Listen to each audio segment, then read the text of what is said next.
નમસ્કાર. અમે દ્રષ્ટિ પોરિયા ના પેરેન્ટ્સ.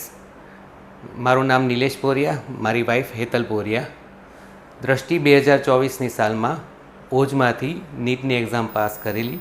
11th-12th એને અહીંયા ઓજમાં જ પૂરું કર્યું છે ઇંગ્લિશ મીડિયમ સાથે, અને 650 માર્ક્સ સાથે એને ભાવનગર મેડિકલ કોલેજમાં અત્યારે એડમિશન મળી ગયું છે, જેની કોલેજ 14 ઓક્ટોબરથી ચાલુ થઈ જવાથી. દ્રષ્ટિની ઘણી બધી ફ્રેન્ડે અમને ઓજ માટેનું કીધેલું, અને ઇવન ઇફ ન્યૂઝપેપરમાં પણ મેં ઓજની એડવર્ટાઇઝમેન્ટ વાંચેલી એ વખતે. ત્યારે આઈ થિંક હિલ ડ્રાઈવમાં ઓજની ઓફિસ હતી. એ જાણ્યા પછી અમે એને ઓસેટની એક્ઝામ અપાવી, જેમાં અમને સારું એવું ડિસ્કાઉન્ટ પણ ઓજ ઇન્સ્ટિટ્યૂટ તરફથી મળેલું છે. અને પછી અમે એવું નક્કી કર્યું કે ફૂલ ડે સ્કૂલમાં મારી દીકરીને હું ઓજમાં ઇંગ્લિશ મીડિયમમાં 11th-12th કરાવીશ. ઓજ માટે ખાસ તો એ કહેવાનું કે ઓજના દરેક સબ્જેક્ટના ફેકલ્ટીઝ ઘણા એટલે ખૂબ જ સરસ છે. અમને ખૂબ જ સંતોષ મળ્યો છે એની સ્ટડી સ્ટાઇલ, ટીચિંગ સ્ટાઇલ છે, એના ડાઉટ્સ ક્લિયરન્સ છે. ઘણી બધી વસ્તુ છે કે જે અમે સ્કૂલ પૂરી થયા પછી ઘરે અમારી દીકરી સાથે અમે જ્યારે ચર્ચા કરતા હોઈએ છીએ ત્યારે પણ એવું કહે છે કે લગભગ એક વખત સમજાવે છે કોઈ પણ સર કે કોઈ પણ મેડમ, તો એક વખતમાં એમને બધું સમજાઈ જાય છે. માત્ર શિક્ષકોની ટીમ નહીં, કોઈ પણ ટીમ તમે લઈ લો, ક્લેરિકલ ટીમ હોય, સબઓર્ડિનેટ સ્ટાફ હોય કે કોઈ પણ હોય, એકદમ સપોર્ટિવ રહ્યો છે અમારી સાથે.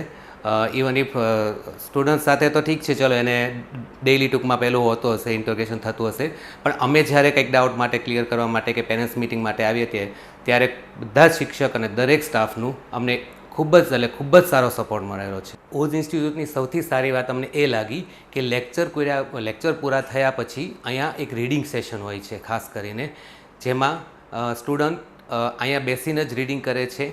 કોઈ પણ ડાઉટ હોય એટ અ ટાઈમ કોઈ પણ શિક્ષક કોઈ પણ સબ્જેક્ટ હોય તરત જ એનો ડાઉટ ક્લિયર કરી આપે છે. કદાચ કોઈ શિક્ષક લેક્ચરમાં ના હોય અને એને ત્યારે સમય ના હોય તો અચૂક બીજા દિવસે તો એ ડાઉટ એનો ક્લિયર થઈ જ ગયો હોય છે. એટલે સૌથી સારી વસ્તુ ઓજ ઇન્સ્ટિટ્યૂટની આ છે કે આફ્ટર લેક્ચર તે દિવસનું જ રીડિંગ થાય છે અને ડાઉટ પણ ક્લિયર થઈ જાય છે. એટલે સ્ટુડન્ટ એકદમ એના માઇન્ડમાં કોઈ પણ ડાઉટ હોય કે કોઈ પણ ક્વેશ્ચન હોય તો ક્લિયર થઈ જાય છે. ઓજની અંદર જે ટેસ્ટ સિસ્ટમ છે એ બહુ સિસ્ટમેટિકલી ચાલે છે. એ લોકોની જે 11th અને 12thની બોર્ડની એક્ઝામ પેટર્ન પ્રમાણે અને પ્લસ નીટની એક્ઝામ પ્રમાણે બે રીતે લે છે. તો હવે એની અંદર એ લોકોનું એક પ્રોપર શિડ્યુલ હોય છે, અને મોસ્ટ ઓફ સ્ટુડન્ટ જે એ લોકો એમને પ્રોપરલી ફોલો કરે છે એ લોકોને એ માર્ક્સ લાવવામાં યા તો કોઈ પણ ડાઉટની અંદર કોઈ લગભગ પ્રોબ્લેમ થતો નથી. કારણ કે એ લોકો જ્યારે એક્ઝામ આપે છે, પછી એ બીપીટી હોય કે મોક હોય, તો એ લોકો એ જે પછી પ્રોબ્લેમ સોલ્વ થાય, એ લોકોએ જે એક્ઝામ પેપર આપ્યા છે એ પછી એ લોકોને જે ડાઉટ હોય છે એ લગભગ એક દિવસે યા તો નેક્સ્ટ ડે એ લોકો ક્લિયર કરી જ આપે છે. ઓજમાં જે ટેસ્ટ પેટર્ન સિસ્ટમ છે એ બીપીટી હોય કે મોક એક્ઝામમાં એ લોકો જે શિડ્યુલ છે એ પહેલેથી આપી દીધું હોય છે. રાઉન્ડનો બી ખ્યાલ હોય છે, સ્ટુડન્ટને બી ખ્યાલ હોય છે, પ્લસ પેરેન્ટ્સ મિટિંગની અંદર પેરેન્ટ્સને બી કહેવામાં આવેલું હોય છે. એટલે એ લોકો એના માટે બહુ વ્યવસ્થિત પ્રિપેર હોય છે. જેવી રીતે ચેપ્ટર્સ ચાલે છે એ પ્રમાણે એક્ઝામ લેવાય છે.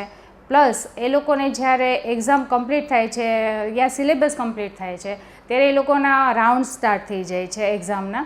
એ રાઉન્ડ્સની સાથે બી એ લોકોના ડાઉટ ક્લિયર સેશન ચાલુ હોય છે, વચ્ચે બી એ લોકો કરાવે છે. એટલે એ જ્યાં સુધી પ્રેક્ટિસ ચાલે છે તો બહુ વ્યવસ્થિત એ લોકો કરે છે. પછી હાર્ડ પેપર્સ હોય કે મીડિયમ સાઇઝના પેપર્સ હોય, મીન્સ 2 કે 3 રાઉન્ડ તો એ લોકોને ફૂલ સિલેબસના કમ્પ્લીટ થઈ ગયા હોય છે. એટલે એ લોકોના જે મોસ્ટ ઓફ પ્રોબ્લેમ્સ હોય છે એ બધા સોલ્વ થઈ જ ગયા હોય છે. અને એને કારણે એ લોકો જ્યારે ઓરિજિનલી એક્ઝામ આપવા માટે જાય છે ત્યારે એ લોકો માટે ઘણું કન્વિનિયન્ટ ને બહુ ઇઝી હોય છે, કારણ કે મોસ્ટ ઓફ સિલેબસ એ લોકોએ 2 યા 3 વખત કમ્પ્લીટ કરી લીધું હોય છે. કાઉન્સેલિંગ બાબતે કહીએ તો અહીંયા પર સ્કૂલની અંદર જે છોકરાઓ સ્ટડી કરતા હોય છે એ લોકોને ડાઉટ હોય ત્યારે જે કાઉન્સેલિંગ માટે જાય છે, યા તો આફ્ટર સ્કૂલ યા ક્લાસ એ લોકો જે કાઉન્સેલિંગ માટે જાય છે તો ટીચર્સ બહુ વ્યવસ્થિત એ લોકોને બધું સમજાવે છે. ઇવન એવી રીતે એ લોકોના ફંડા ક્લિયર હોય છે કે તમે થોડા ટાઈમ પછી યા થોડા વર્ષો પછી પૂછો તો પણ એ લોકોને ફંડા મોસ્ટ ઓફ બધા ક્લિયર જ હોય છે. અને પ્લસ જ્યારે કાઉન્સેલિંગ માટે પેરેન્ટ્સ ટીચર્સ મિટિંગ હોય છે ત્યારે અમે લોકો જ્યારે મળવા માટે આવીએ છીએ ત્યારે અમને બી ખ્યાલ આવે છે પર્સનલી પણ ખ્યાલ આવે છે કે અમારું બાળક અહીંયા પર કેટલું અને કેવી રીતે સ્ટડી કરે છે. જસ્ટ એવું નથી કે એમના સ્ટડી બાબતે જ અમને ખબર પડે છે, એમના કોઈ માઇનસ પોઈન્ટ હોય તો બી અમને લોકોને ખબર પડે છે કે ભાઈ આ લોકો આ વર્કની અંદર અહીંયા પર થોડા પાછળ પડે છે. અને પ્લસ જ્યારે કોઈ પણ ટીચરને અમે મળવા માગીએ, કોઈ પણ ડાઉટ હોય અમને લોકોને, તો અમને પેરેન્ટ્સને બી બહુ વ્યવસ્થિત આન્સર મળે છે. અને સેમ સ્ટુડન્ટ્સ તો એ લોકો તો જાય જ છે, અને એટલું વ્યવસ્થિત એ લોકો કાઉન્સેલિંગ કરે છે કે પેરેન્ટ્સ ટીચર્સ મિટિંગ માટે અમારે લોકોને કંઈ વધારે પૂછવાનું મોસ્ટ ઓફ આવતું જ નથી. કાઉન્સેલિંગ માટે મારે એક બે ખાસ વાત કરવાની છે. આ વિડીયો કોઈ પણ પેરેન્ટ્સ જોતા હોય, કોઈ પણ જોતા એના માટે ખાસ એક વસ્તુ છે. તમારું બાળક ઓજમાં આવે છે સ્ટડી કરવા માટે, એટલે તમે એવું સમજો કે એ ઘરે જ ભણે છે.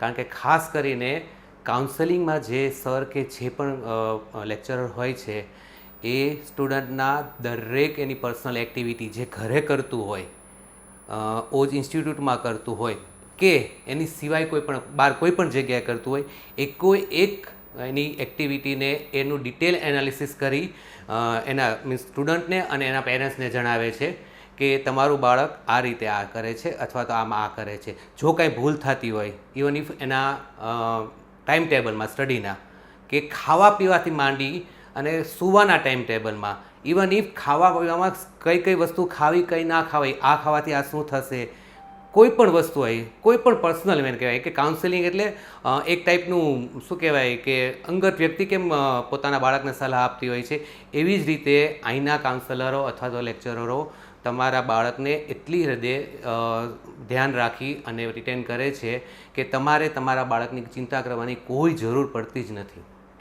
ઓઝની અંદર જે એસેમ્બલી છે એ એવી રીતે લેવાય છે, યા તો એ લોકોના જે રાઉન્ડ હોય છે એક્ઝામના એ કમ્પ્લીટ થાય, કોઈ પણ એક રાઉન્ડ ટોટલ ત્યારે લેવાય છે, પ્લસ મહિનાના એન્ડમાં લેવાય છે, યા તો કોઈ પણ એવી સર્કમ્યુલેશનમાં હોય છે કે જ્યારે એ લોકોને બાળકોને એની જરૂર હોય છે. અને એ જ્યારે કમ્પ્લીટ થાય છે, એસેમ્બલી કરે છે, ત્યારે મોસ્ટ ઓફ બાળકોને મોટિવેટ કરવામાં આવે છે, એ લોકોને ચીયર્સ કરવામાં આવે છે. પ્લસ જે એ લોકોના માર્ક્સ કટ થયા છે, કોઈ મિસ્ટેક થઈ છે, તો એ લોકોને એ પણ ડિસ્કસ કરવામાં આવે છે. એનાથી શું થાય છે કે બાળકો છે પોતાની રીતે પોતાના નેગેટિવ પોઈન્ટ શોધે છે, પોતાની ભૂલો શોધે છે, અને આગળ છે ને મહેનત કરવા માટે એ લોકો વધારે કોન્સ્ટન્ટલી મહેનત કરે છે એ લોકો, અને બહુ વ્યવસ્થિત ધ્યાન આપે છે. સેમ એવું છે કે આ જે એજ છે એ લોકોની, જે બધા ટીનેજર્સ છે, તો એ લોકોને કેવી રીતે હેન્ડલ કરવા, એ લોકોને કેવી રીતે ચીયર કરવા, યા તો એ લોકોને એમની કેવી રીતે મિસ્ટેક બતાવવી, એ થોડું હાર્ડ હોય છે.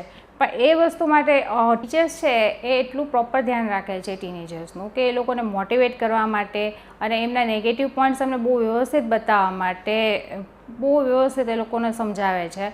અને જે એ લોકોના માર્ક્સ ક્યાં કટ થયા છે, પ્લસ તમે તમારા માર્ક્સ કેવી રીતે ઇમ્પ્રૂવ કરી શકશો, એ પણ એ લોકોને બહુ વ્યવસ્થિત સમજાવવામાં આવે છે. પ્લસ એ બધાને કારણે જે મોટિવેશન મળે છે એને કારણે બાળકોને છે ને પોતાની મહેનત વધારે કરવા માટે પણ એક ઇન્સ્પિરેશન મળે છે. પ્લસ એ લોકોને જે રેગ્યુલર ગાઈડન્સની એની જરૂર હોય છે એ તો મળતું જ રહેતું હોય છે. ખાસ કરીને ઓજના લેક્ચર્સ અને ટીચર્સની ટીમ માટે એક ખાસ વાત કહેવાની છે. ભાવનગરમાં ઘણી બધી એવી સંસ્થાઓ છે જે 11, 12 જેઈ અને નીટ માટે ક્લાસીસ કરાવે છે. ઓજની ખાસિયત એક જ મને એવી ગમી છે કે તમારું છોકરું અહીંયા રટ્ટુ પોપટ નથી બનતું. એ લોકોના ફંડા અને લોજિક એટલી હદે ક્લિયર કરવામાં આવે છે કે તમારું બાળક 5 વર્ષ પછી 11, 12નો કોઈ પણ એક ક્વેશ્ચન હોય, બાયોલોજી હોય, ફિઝિક્સ હોય કે કેમિસ્ટ્રી હોય, આથી 4 વર્ષ કે 5 વર્ષ પછી પણ તમે એને પૂછશો ને તેનું લોજિક ક્લિયર હશે, એ તમને ફટ કરીને જવાબ આપશે. જ્યારે બીજી ઇન્સ્ટિટ્યુશનમાં એવું થશે, માત્ર ને માત્ર એક્ઝામ લક્ષ્ય તૈયારી કરો, નીટમાં માર્ક લાવો, 700 માર્ક લાવો, જેઈમાં લાવો, આટલી રેન્ક લાવો, એવું અહીંયા બિલકુલ નથી. તમારું છોકરું અહીંયા ભણવા સાથે ગણશે, બીજી જગ્યાએ તો માત્ર ભણશે. બસ આટલું ખાસ આ એક વખત કહેવા માગું છું. અંતમાં મારે માત્ર એટલું જ કહેવાનું છે અમારા બંને વતી કે ભાઈ અમારી દીકરી દ્રષ્ટિને ઓજમાં બેસાડવાનો નિર્ણય અમે જ્યારે 2 વર્ષ પહેલાં કરેલો એ 110% સાચો સાબિત થયો છે. દ્રષ્ટિને આજે ભાવનગર મેડિકલ કોલેજમાં એડમિશન મળી ગયું છે. અમે આખી ઓજની ટીમનો એ માટે ખૂબ ખૂબ આભાર માનીએ છીએ, અને આવી પ્રગતિ ઓજ કરતું રહે અને ખૂબ જ ઊંચાઈ સુધી જાય એવી ભગવાનને પણ પ્રાર્થના કરીએ છીએ. ખૂબ ખૂબ આભાર. Thank you.